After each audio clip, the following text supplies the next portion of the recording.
an MSc program in crowd safety and risk analysis.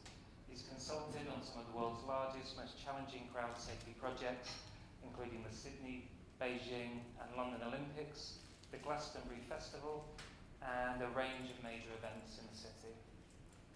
His crowd safety courses have focused the minds of many people in realizing just how easy it is for a disaster to occur, and equally how simple the solutions are. Please give a warm welcome to Professor Keith Still.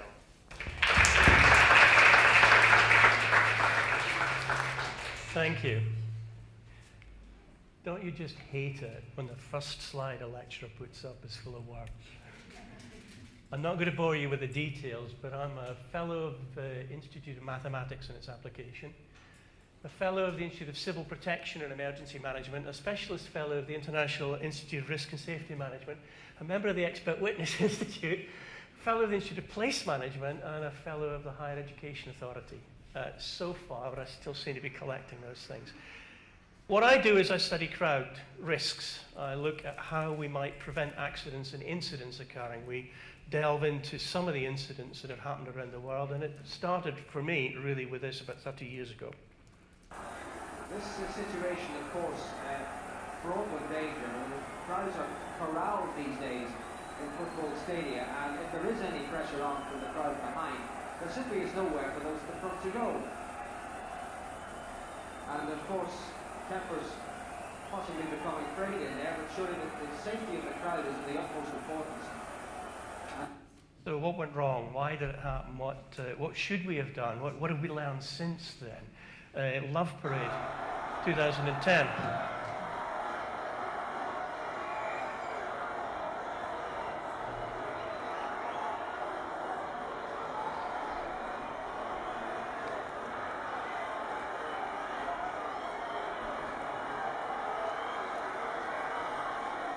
Now, at this level of density, we get what's called restrictive or constrictive asphyxia. People suffocate. It's called a crowd crush, but it isn't. It's a slow suffocation. So understanding what goes wrong there and trying to put that right really is the focus of my research. We study this phenomenon called the progressive crowd collapse. As the crowd falls over, arms and legs get twisted together, blood supply gets cut off to the brain, you lose consciousness in about 30 seconds, 6 minutes later you're brain dead. So it's very important, the kind of work we do, because this is the sort of thing that we look at.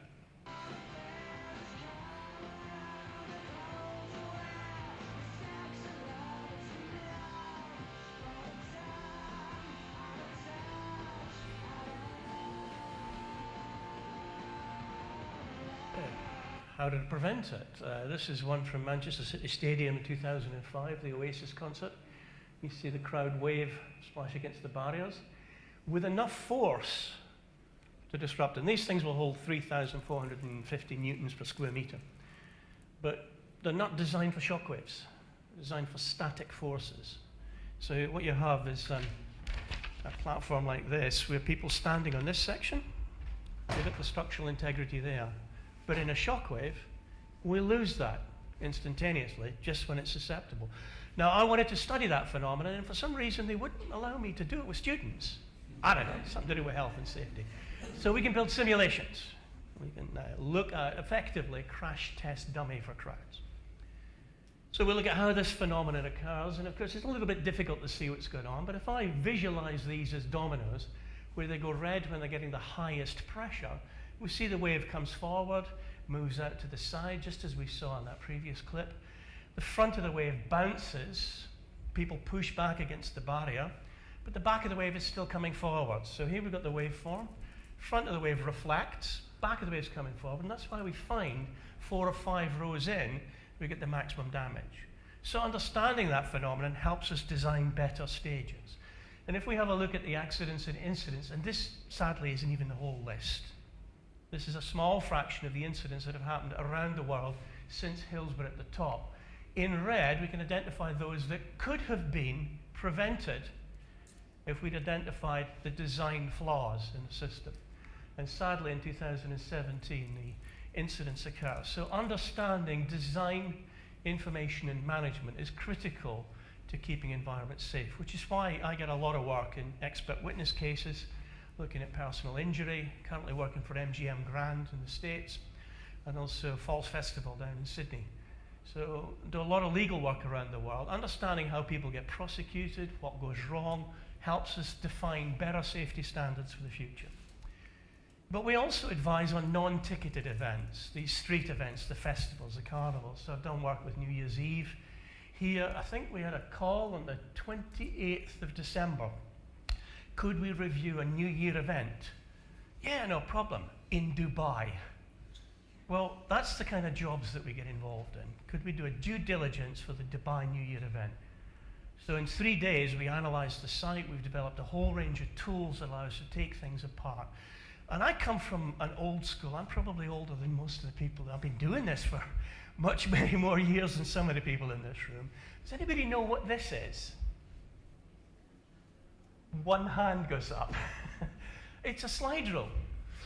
Now, we actually sent a man to the moon by rubbing 2 bits of plastic together. This was an early calculating device, and you could use it if you understood the maths, if you had a feeling for numbers. And we've lost that with the calculator generation. People punch numbers in the computer without thinking about what they mean. But when you're dealing with crowds, you need to understand magnitude, sensitivity analysis. You need to have some feeling for the numbers that you're dealing with.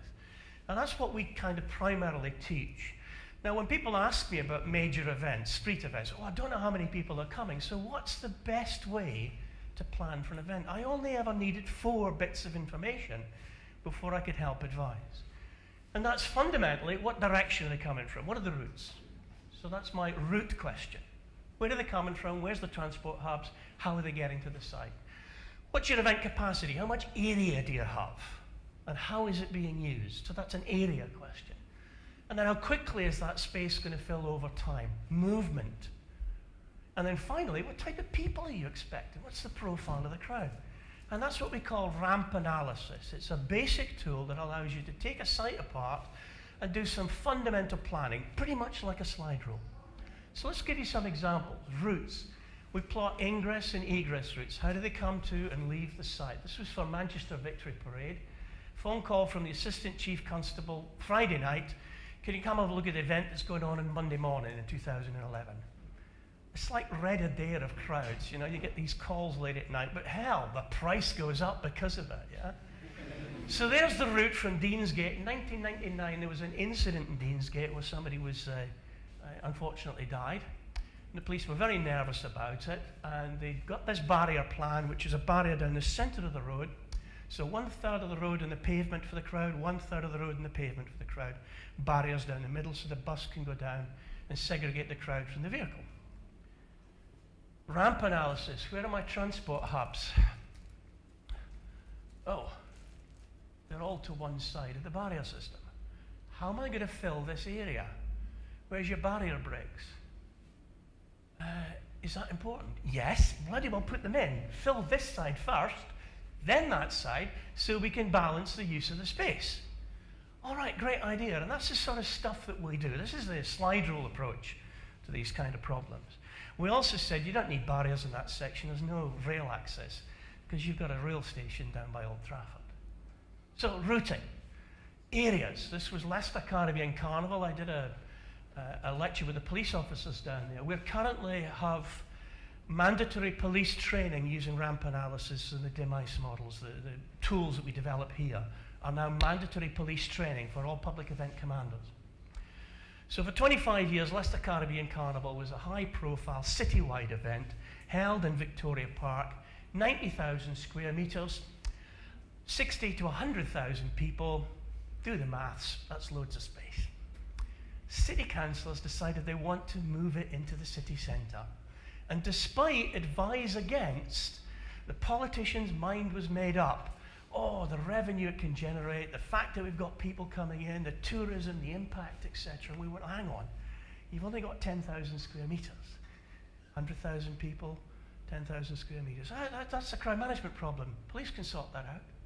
Crowd management companies can sort that out. Don't come to us with problems, come to us with solutions.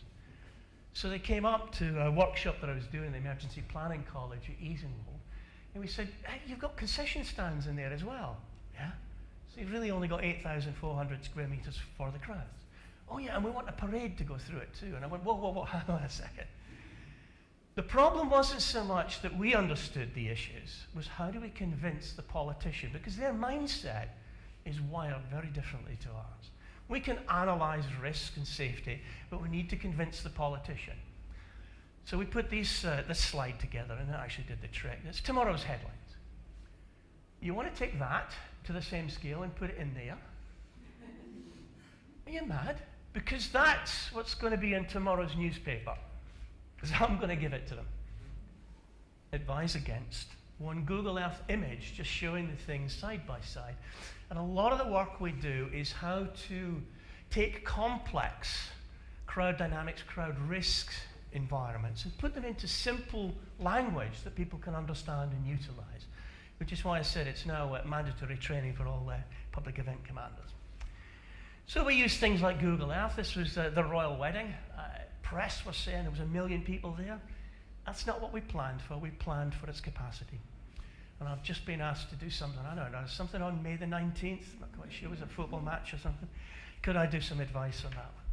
So again, we tend to use these tools. I've got this model that allows me to populate to appropriate densities so that if we've got a CCD camera and that's what I'm seeing, this is the density I'm dealing with, these are the numbers we're dealing with. We knew that area, for instance, would be full 5 days before the royal wedding. That's typical of these kind of environments. So knowing the areas, knowing the routes, the next thing we need to consider is movement. How do people arrive over time? So this was the London New Year fill predictor. We knew the areas. We could also do statistical sampling on some of the key ingress routes. And just by extrapolating, knowing how crowds arrive at this event, they arrive in greater numbers closer to the start of the event. We don't know what it might be on that night. Rail strikes, problems with transport, adverse weather, lots of things can affect the crowd. But if you know what you're supposed to be measuring, you can extrapolate. So at 9 o'clock, punched the numbers into the computer, and it told us at that rate, it will be filled by between 11:15 and 11:30. A 2-hour advance notification of when that site is going to be full. And every time we type another number into the machine, so they've got a guy out in the street who's doing a clicker count. Every 15 minutes, he does a 1-minute sample. Statistically, that gives us enough basis to give us a broad margin for error of when the space is going to be full. Now, we know it's going to be full at 11:15. London Underground can discharge 600,000 people an hour. Therefore, an hour before it's due to be full, we put out messages throughout all of London Underground. The event is already full. Now, that's not quite true. But it's a lot simpler saying, you might be aware that by the time you get there, it could be full, so maybe you want to set your expectations. No. Information is vital for crowds, and we try to keep it as simple as possible. The event is already full is a nice, easy method to shape expectations. So by shaping their expectations, they're already in for a potential disappointment. They get there, they can get in. Hey, big reward. It's like Disney in their queuing system. You know, the sunk cost phenomenon. You're in a queue, it says from here it'll take 40 minutes. All right, kids, we're going to wait. Yeah, okay, all right. Get to the front of the queue and it's only been 35 minutes. You go, hey, that's really good. What a fantastic system. Because they understand the sunk cost psychology of people that commit time to queuing. So they kind of tell a little bit of a white lie. They know it's going to be 35 minutes, so they tell everybody from this point it will be 40 minutes. Now, if they said 40 minutes and it takes 40 minutes, meh. If they said 40 minutes and it takes 43 minutes, you guys couldn't organize, look at this, and now I become a frustrated, angry individual. And that's only a couple of minutes difference. But the sunk cost psychology of queuing is essential to understand. And we tend to use information in terms to shape the crowd behavior, which takes us on to the P of our r.a.m.p analysis, routes, area, movement profile. What do we know about this crowd? Now, I was asked to do some work out in Dubai, and my 18-year-old daughter could have predicted what was going to come up next. Kim Kardashian opening a milkshake store.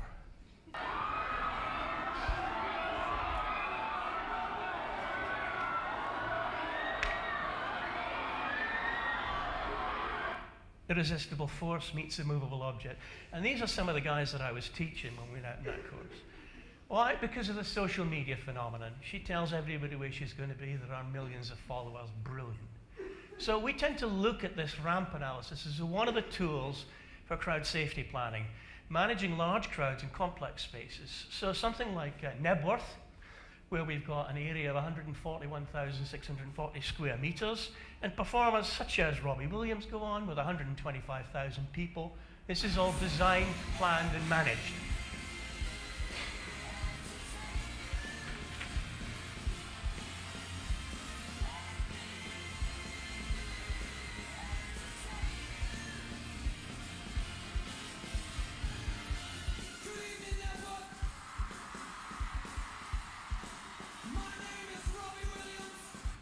So we see concert breaks, we see gold zones, we see areas where we're monitoring density, we know crowd build-up, we know where we expect high density, we know at front of stage we might get 5 to 6 people per square meter, but if it's further back and they'll say looking at a large screen, that'll be about 2.5 people per square meter. So we know what we're expecting, and we train people on what to look for.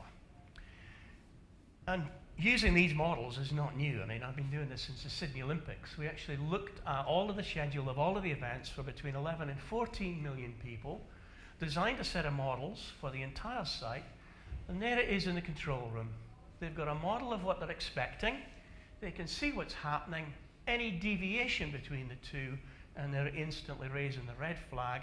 And of course, we've got crowd management plans that sit behind this that say unexpected congestion in this area, hold the crowd here for 5 minutes, release for 5 minutes, take the pressure off. Doing things such as the Jamara Bridge. This is one of my projects. It's 1.5 kilometers long, 800 meters or so wide, and take 3 million people per day. We've just currently been asked to redesign the scheduling system for this, for 3 million people in transit. So these are kind of the big projects. I know what 3 million people look like because I designed systems. This is 2.3 million square meters with 3 million people in it for the 5 days of Hajj. So when we were asked to look at Donald Trump's inauguration, my colleague Marcel Altenberg, at the time, was a captain in the German army, which is an important part of the story that we're about to tell you. So how did I get involved in this? Well, I was asked by the Washington Post to do a science piece on how many people can be safely accommodated in Times Square. And it was a 2-page spread. Really nice article. Did us a lot of good PR and publicity for it. And the New York Times picked up on it and said, could you do a historical piece on how many people were at Abraham Lincoln's inauguration? I said, well, I don't know, have we got any eyewitnesses? Maybe not. Right, we have a historical photograph, and I can reconstruct the position of that photograph using Google Earth Pro, because there's a 3-dimensional map of the Capitol building. I can use that to calculate the area, the field of view. I know the anthropomorphic data, the size of people at that time. So I've got all of the data about the average size, the body mass, can assume 6 people per square meter, given that it's winter. We can count the heads in that area, we know the area, and we can extrapolate. The human voice travels 190 meters in free air with a good orator, a good speaker. And we could see the tail end of the crowd was at about the 200-meter mark. So I've got a good idea. It was around about 250,000 people. And the New York Times, because we did this in about 2 or 3 hours, well, we're scientists. This is what we do. We specialize in estimating crowd sizes. And they said, you know about this guy? And I went, well, we'd heard about him. This was last year, remember. He's boasting of 3 million people are going to be his inauguration. I went, well, I know what 3 million people look like. I've designed stuff for the Saudi government on this. He said, can you guys do it live? Hell yeah, we're crowd scientists. That's what we do. So let's have a look at how we applied ramp analysis. What are the routes? We know from the Secret Service website and details that the parade route is inaccessible, so people are predominantly going to be approaching from the south. We also know the area. This is the Washington Mall section. There's the Washington Memorial, and this is where the speech is going to be given. There's a big reflecting pool there. All of this is seated and ticketed, so we know the numbers. That's an area that we're looking at, and well, we kind of needed some benchmark against this, because although Marcel and I had both been to the area, we had maybe 2 days to prepare for it. And remember, Marcel's just joined the faculty on the 16th of December, an Enterprise Delivery Fellow. This is his first job, yeah? He did a talk to the academic board about the work that we did there. And he said, having left the German army, a tank commander, he said, I didn't realize academia could be so exciting. And I went, it's not always like that. So Marcel does a lot of work with marathons. He's currently advising in the Boston, New York, London, and Berlin marathons. He's designed a tool that allows us to optimize marathon races. So again, using the science here to get more runners in the same space, but phasing the start times. So he knows a lot about the marathons. If we take to the same scale, it's a 1 kilometer scale there, there's the Washington Mile, and we'll move it up into Grand Central Park, New York. Now, again, a marathon here is 42.195 kilometers. That's Marcel. He's German. He likes precision. So that's the marathon route. 42 kilometers. I'm a kind of slide rule guy. I'll ignore the decimal points. 42 kilometers, 2 sides, is 84,000 meters. If we've got 2 people shoulder to shoulder along each side, so we're standing there along the entire route, I'm about half a meter wide. So both sides, 2 people per meter, that's 168,000 people, yeah?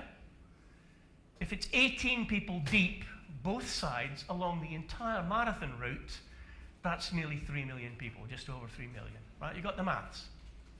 So that is 3 million people.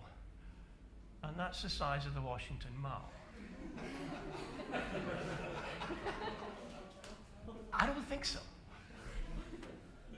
Now, Obama inauguration was claimed to be the highest attendance, and figures of about 1.8 million were bandied about. But when we calculated that from a high-resolution satellite imagery, it only occupied 175,000 square meters, which is 400 to 500,000 people. Where did they get the 1.8 million from? Well, that's the politicians dealing with a situation, and you know how well they deal with numbers. So we had a bit of a problem. We needed to be able to verify this. So we were going to say we'll compare it against Obama's inauguration. We knew the seating configuration, and here's a mathematical trick. To count the number of people in that area, you count the number of seats and the number of rows. You multiply one number by the next, you count the number of blocks, and you've got a very good idea of how many seats are there. We know that occupied 39,346 square meters, minus 10% for the aisles and space, gives us right about 70,000 people in that bowl area. And we know because it's ticketed, and they advertise the tickets. We know they had 250,000 tickets, but that also included these spaces here. So if we do our calculations, we see that if these entire areas are occupied, then that's your 250,000. That's the number of tickets they had for it. But it wasn't fully occupied. In fact, they didn't even use the whole mile, because the media tent here is about 2/3 down. So we know only part of the mile was actually covered, and this white footing material was used in 2013, because it protects the grass, basically. So the media tent is obscure, and no one's going to be behind that, because there's just nothing to see. So we can measure the mile area. Again, looking at our area calculation, Google Earth Pro, brilliant little tool that allows you to do this. That'll hold 500,000 people. So now we know what the upper figure is going to look like. This is going to be between 600 to 700,000 people, tops. That's the area they've outlined. And now we also know, because that's what they've laid out, that's what they're expecting. Just nobody had told the big orange guy, yeah? The other thing that we knew about was that the transport, the tickets. So this is the metro ticket sales at 11 o'clock. In other words, the number of people are going to the event. So we've got a good idea, because we can monitor that in real time. And we can also monitor the car parks filling, because they tweet where there's spaces to park your car. So the rate at which the car parks fill, the rate at which the metro's being used, and any social media tweets about congestion or problems, we knew, for instance, in 2009, there was a lot of reports about people couldn't get on the metros. It was jam-packed, so they had to walk 10, maybe 12 kilometers. Great, so that's not the maximum, it's going to be something above that. Now remember, our area calculation was about 500,000, the metro tickets about 500,000, so we're in the ballpark. but we're monitoring Trump. Well, this 2013 was obviously Obama's second inauguration. So we're just going to say, we're going to call that 100%. We see how far Trump comes up that scale. Now, we know that they haven't allocated that space, so we know that they know there's not going to be a huge crowd. We're getting live feeds from the Secret Service telling us where congestion is. There was none. We can also see the crowd build up over time. So we had 8 live video footage, and of course the New York Times reporters were out there working with us. We had 13 guys on the ground. And what we're seeing here is a slow trickle. We're not seeing that exponential increase. This is a fairly flat growth. There's no reports of congestion on the underground, the metro tubes. There's no reports, and we can actually see the screening areas, the search areas. There's no queues building up there. So I think you'll agree, this wasn't a huge crowd. A big crowd, just not 3 million people. So even the space that we were looking at, it wasn't fully occupied.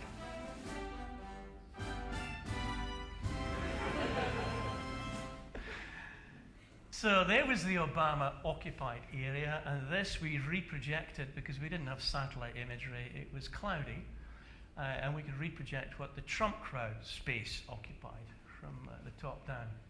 And it was 1/3. Marcel measured it. He said it's 34%, but then again, that's German precision for you. This was the graphic that we then produced with the New York Times, which was front page. So we'd been front page for Abraham Lincoln, we were front page for this one, had confirmation of the visuals, our area analysis, everything was pointed to 1/3, and the metro was 37%. Now remember, there was still some above that, so the metro data, the car parks were 1/3 full, the area was 1/3. I don't know, you tell me, is this bigger than Obama's crowd, or maybe not even close? And then and the tweet went out, and it went viral. I think we got nearly 100 million hits on this. Actual, not Trump figures. So we'd actually spent 13 hours, about 1 o'clock in the morning, we'd finished the job. So we had all of the data, all of the information, we were cross-checking it. This was just Marcel and myself doing it, and there you see Trump giving his speech. Now from there, obviously, it looks like a huge crowd, but low angles, I mean, from here, this kind of looks like 100,000 people or so in the room. You've got to know what you're looking for. You've got to be able to understand crowds. You've got to be able to understand what that slide rule evaluation comes from. So the New York Times said, that's a great job, guys. Thanks. We got a good story about it. Now, you know the Women's March that's going on today? Would you be able to count that one as well? Hell yeah. We're crowd scientists. This is what we do. We live for this stuff. But we didn't know if this would be a story. So Marcel had the idea of creating a thermometer that we would live give the information back to the New York Times of where we were. This is Trump, 100%. So was it going to be bigger or smaller than the Trump inauguration crowd? So routes, obviously the march route, we knew about it, and they were going to be gathering here. Now, the inauguration was at noon. The Women's March was going to start at 2 to 2:30, so 2 hours later. So we could look at the crowds gathering, and we had New York Times reporters on the roofs of buildings, leaping from tall building to tall building at our beck and call. And at this point, round about noon, still 2 hours before the march, we're at 62%. And the New York Times went, great, we're going to go to press for that. We went, no, there's more. We got this information through. We could see the crowds gathering on the various other sections. So we're still missing some of the picture, 81%. They wanted to go to press for that. We went, no, just hang on. Let's get the rest of the count in. You know, we need to check all the areas. Around about 12:30, the fog started to lift off of the Washington Memorial. This was taken down looking on the mall. Trump's crowd didn't come out here.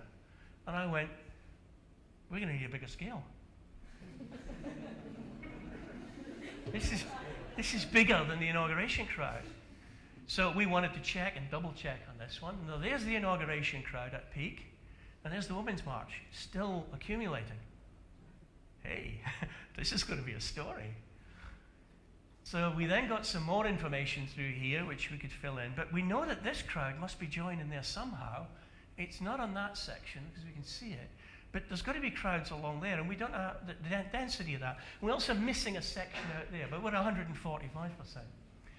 We get this section from the reporters, 215%. And finally,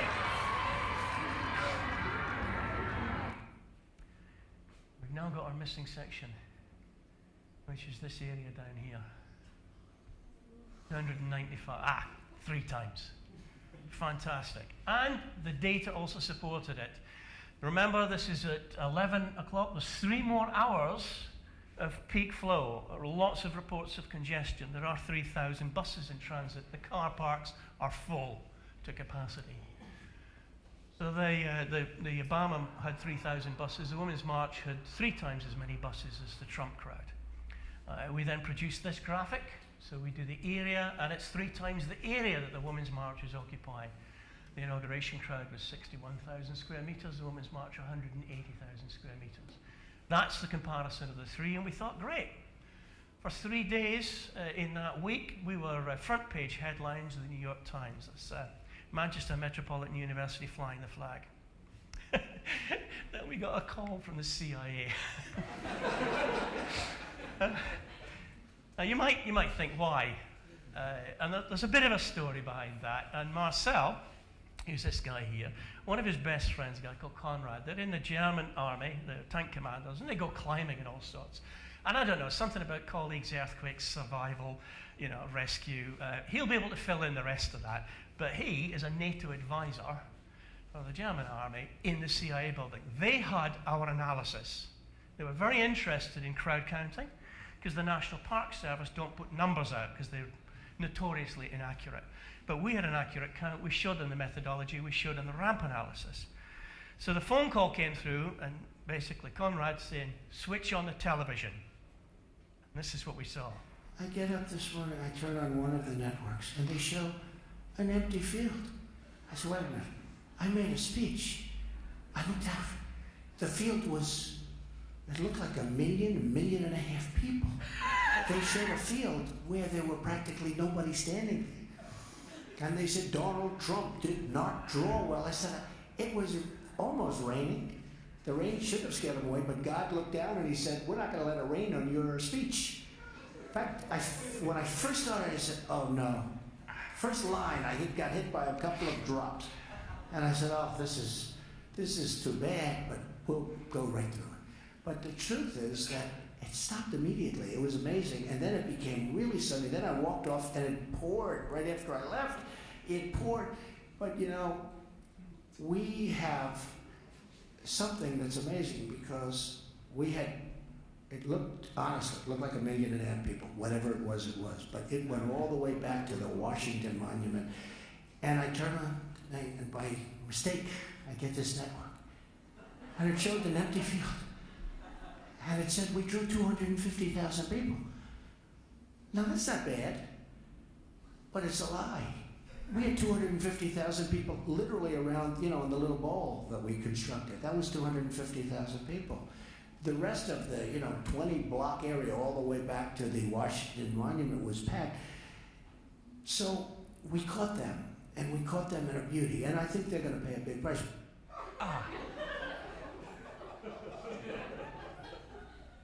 Can I have the Dean of the University, please? Yeah. The President of the United States has just called us liars, and he says that we're going to pay a big price for quoting these numbers.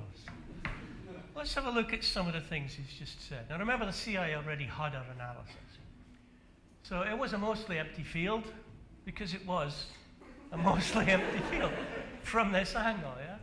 It wasn't packed to the Washington Memorial, which is off the bottom end here, because there was nobody behind the media tent. But from a low angle in the front, you can't see that. He said 20 blocks. Well, that's 6th and 9th. That's 3rd and 9th, which I count as 6 blocks. I don't know, maybe my maths is incorrect, but 6, 7, 8, 9. Yeah, no, that's 6 blocks, not 20. He also said it stopped. God looked down and it stopped. And yet we've got this beautiful meme of George W. Bush struggling to get up. And doesn't he look like the smart president now? Yeah? Moment of light relief. Oh, but then it just started to get worse because he sent the press secretary out on the first day. Photographs of the inaugural proceedings were intentionally framed in a way, in one particular tweet, to minimize the enormous support that had gathered on the National Mall. This was the first time in our nation's history that floor coverings have been used to protect the grass in the mall. That had the effect of highlighting any areas where people were not standing, while in years past, the grass eliminated this visual.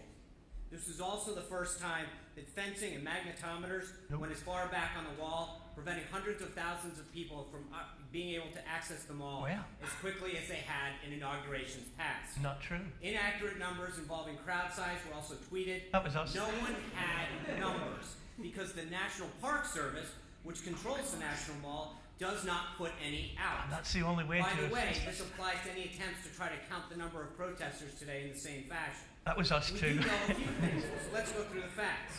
Facts. We know that from the platform where the president was sworn into 4th Street holds about 250,000 people. Yeah, that's all the From ticket 4th Street to the media tent is about another 220,000. Mostly From the empty. media tent to the Washington Monument, another 250,000. Completely empty. All of this space was full when the president took the oath of office. No, it's We not know true. that 420,000 people used the DC Metro public transit yesterday, Not true. which actually compares to 317,000 that used it for President Obama's last inaugural. Yeah, This was the 2013. largest audience to ever witness an inauguration, period, both in person and around the globe. Even the New York Times printed a photograph showing a misrepresentation of the crowd in the original tweet in their paper, which showed the full extent of the support, depth, and crowd and intensity that existed. These attempts to lessen the enthusiasm of the inauguration are shameful and wrong. Yeah, can I have the dean of the university again, please? Yeah. The press secretary has just said it's shameful and wrong, so okay, we'll take that on him. And then, of course, the ultimate phrase. To the question of why the president asked the White House press secretary to come out in front of the podium for the first time and utter a falsehood. Why did he do that? It undermines the credibility of the entire White House press office on day one. Don't be so overly dramatic about it, Chuck. You're saying it's a falsehood, and they're giving Sean Spicer, our press secretary, gave alternative facts to that. But the point remains Alternative facts, 4 of the 5 facts he uttered. The Hey, one Chuck, thing he why- got hey, right Chuck. was Zeke Miller. 4 of the 5 facts he uttered were just not true. Look, alternative facts are not facts. So we give rise to that phrase. Now, we counted 470,000 on the Women's March. And again, these are estimates, it's slide rule techniques. But about a week later, that was actually independently confirmed by a Canadian company that had a hot air balloon. Nobody wants to go to the Trump count, but the Women's March we could verify. So this is how they know. This is their methodology. They've actually taken high-resolution images, and they count heads. So they've reconstructed and done a physical head count. They came up to 440,000 plus or minus 50,000 during the march, which is a much more difficult thing. We were looking at it as we were accumulating, and we estimated from the area occupied and knowing how people typically occupy those kind of spaces, 470,000, which was about 3 times Trump's crowd, which we estimated between 160 to 190,000, because not everybody that had tickets turned up. But let's not go there now, we've already upset it. So that's kind of the work we do, and then the Eagles won the Super Bowl.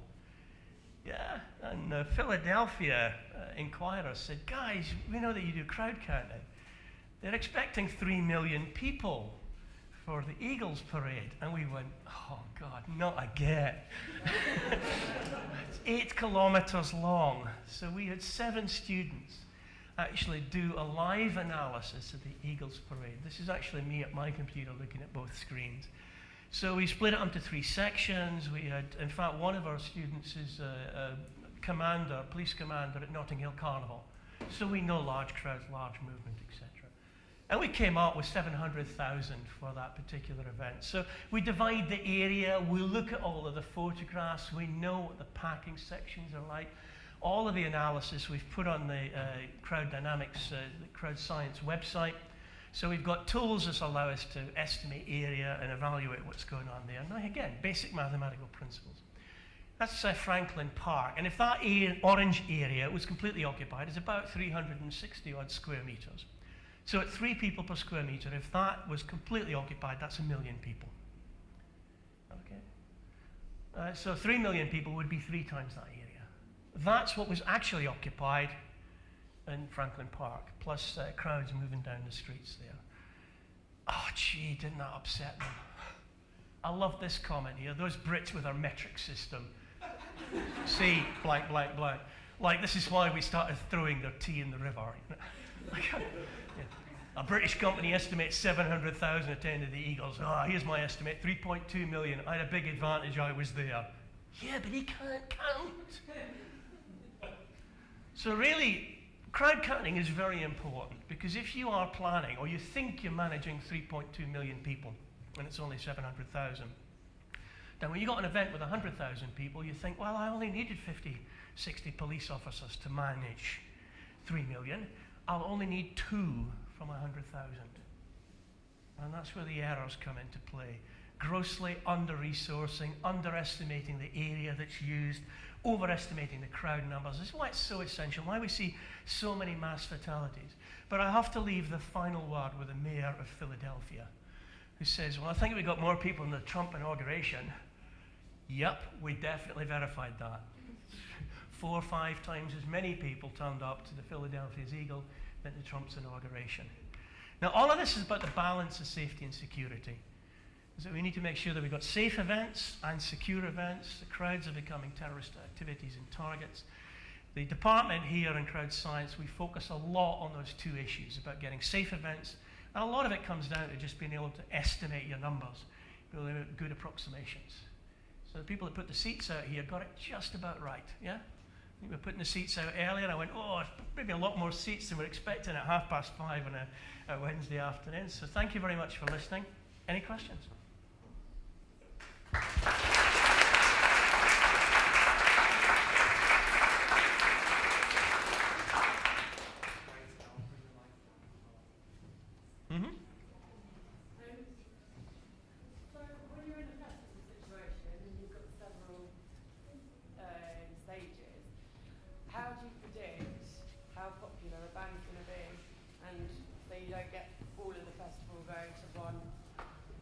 Well, other than when I think Rolf Harris played Glastonbury before he was arrested on those charges, it's actually reasonably predictable because you look at the fan base. We had an event up in Aberdeen where we knew we had space for 240,000 people, 24,000 people or so in that. So you plan the performer to match your space. You would look at something like Glastonbury and you would put the most popular performers on the larger stages. So you tend to plan a lot of that. Occasionally it goes wrong, but a place like Glastonbury has a lot of space to be able to manipulate those areas around. But generally you do your research on the popularity of the band, the following, the type of crowd they get. For instance, Oasis had a particular style of supporters, of patrons who would go to that event. So you plan and manage for the people. That's the P in the r.a.m.p analysis. So it's, we actually run courses on how to do this. It's about a 3-day course that we cover with event planners, event organizers. Oh, thank you. Any other questions?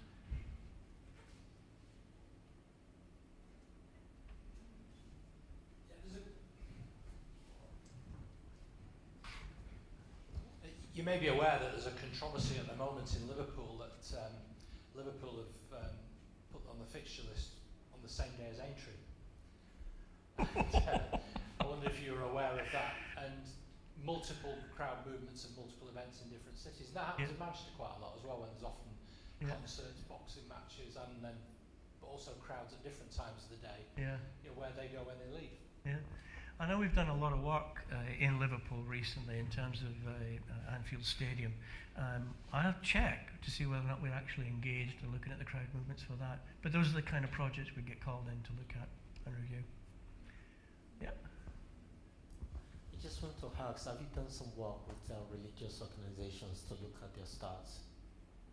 In fact, we did some work, well obviously for Hajj, for the Muslim community, Dalawi festivals in Leicester, Anything that you've got a large crowd in the street where the police are involved, we generally get involved with training, modelling and site design, site analysis. So yeah, religious festivals, streets, mass gatherings. I mean, my project list is longer than the initials that go after my name. So, but you know, you've been doing this for 30 odd years. We wrote a book on crowd science to try and get the information out. Because it's the phrase we tend to use, it's not rocket surgery. Using simple techniques allows you to anticipate, prepare, prevent accidents and incidents. So a lot of the work I do is actually analysing causality. And in a legal sense, that's a very complex question. But it's a very interesting perspective. Religious crowds have a different type of psyche, a different type of mentality for going to those events. So you've got to understand the crowd, you've got to understand the psychology, the behaviour, the makeup of the crowd, as well as the spaces, the routes, the transport system, and your management standing and profile. But yeah, we work with communities on that a lot. In fact, Leicester, the Lowy Festival is one that's outgrown its footprint. Much as Liverpool Matthew Street Festival, yeah, I shut that down the first time. Well, they had, it was the International City of Culture, so there was a lot of building works, a big street festival, it had outgrown its footprint, Liverpudlians and alcohol. That's just not a good combination. So we advise against that. And then I think 2 years after that, we were then designing for the Liverpool International Music Festival. So again, as these events get bigger and more popular, sometimes they just outgrow the footprint, and people need to know the numbers in order that they can plan accordingly for the future growth, the sustainability, if you like, of those type of events. So that's kind of just a brief taster of not only the work we do, the science is involved in it, but some of the politicians that we've been involved in over the ages. Scaramucci actually follows me on Twitter. I don't know why, but maybe he's looking to see if we say anything about it. So hopefully when you put this on this video, send a copy to the White House and to Philadelphia Eagles. If you think there's 3.2 million people there, prove it. Yeah, simple. Thanks very much for listening. Now, we've only got 2 emergency exits here, so if you take it calmly, don't all rush the exits at once. Thanks for listening, and have a safe journey. Cheers.